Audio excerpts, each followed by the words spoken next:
In this video, we will discuss the memory-based question of CSIR NET and question number 21. And this question is from part C.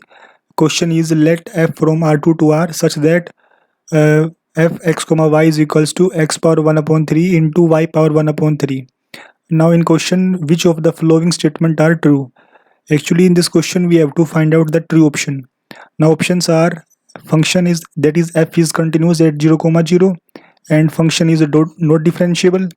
Fx does not exist at 0 comma 0 where fx means first order partial derivative of f with respect to x, and the last option is the directional derivative of f exists at 0 comma 0 in some direction. This wording is important for this option.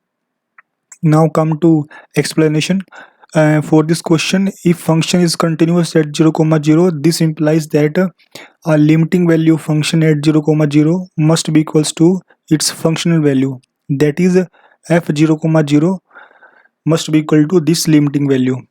Now from given function f 0 comma 0 equals to 0 into 0 equals to 0, simple. Now check its limiting behavior. This is equals to limit xy tend to 0 comma 0 x 1 upon 3 into y 1 upon 3, which is equals to 0, because as we know that limiting behavior of x power p into y power q for p greater than 0 and q greater than 0 at limiting 0 comma 0, this value equals to 0 always. Now from this result, this implies that its limiting value equals to 0. Now from this and this implies that limiting value of function at 0 comma 0 equals to its a functional value, which is equals to 0. This implies that function is continuous at 0 comma 0. This implies that option A is correct. Now come to further discussion. As fx 0 comma 0 means first order partial derivative of f with respect to x. Now in general, its original definition is this, and under simplification this become this. Now from given function, this value 0 and this value also 0. This implies that limit h tend to 0 minus 0 upon h, which is equals to 0.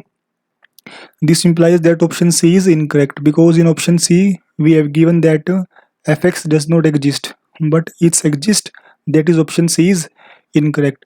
Now similarly, for differentiability we have to find out the first order partial derivative of f with respect to y, that is fy 0 comma 0. Its original definition is this, and after simplification this become this. Now from given function, this value 0 and this value again 0. This implies that limit k tend to 0 of 0 minus 0 upon k 0. It's simple. Now from this and this implies that fx 0 comma 0 equals to fy 0 comma 0 equals to 0. Say this equation first. Differentiability of function at 0 comma 0, that is f 0 plus h comma 0 plus k minus f 0 minus 0 equals to h into fx plus k into fy plus square root of h square plus k square into phi of h comma k. This is a function of two variable. Now result is if limiting value of phi hk at 0 comma 0 equals to 0, this implies that our function fx comma y is differentiable at 0 comma 0, and if its limiting value at 0 comma 0 is not equals to 0 either or does not exist, this implies that our function fx comma y is not differentiable at 0 comma 0. Now after some simplification, fh comma k minus f 0 comma 0 equals to h into 0, because fx is equals to 0 plus k into fy is equals to 0 plus square root of h square plus k square into phi. Now further this implies that h power 1 upon 3 into k power 1 upon 3 equals to square root of h square plus k square into phi, and this implies that phi is equals to h power 1 upon 3 into k power 1 upon 3 upon square root of h square plus k square. Now for differentiability of function, we have to find out the limiting behavior of phi at 0 comma 0, that is limit h comma k tend to 0 comma 0 of h 1 upon 3 into k 1 upon 3 upon this. Now for this limit, we use a path that is h is equals to k. Actually this path is y is equals to x line, so h comma k tend to 0 comma 0 equivalents to h tend to 0 simply. Now using this path, this limit become limit h tend to 0 h power 1 upon 3 into h power 1 upon 3 upon square root of h square plus h square. This is equals to limit h tend to 0 h power 2 upon 3 upon under root 2 modulus of h. This limit does not exist. Okay, this implies that function is not differentiable at 0 comma 0.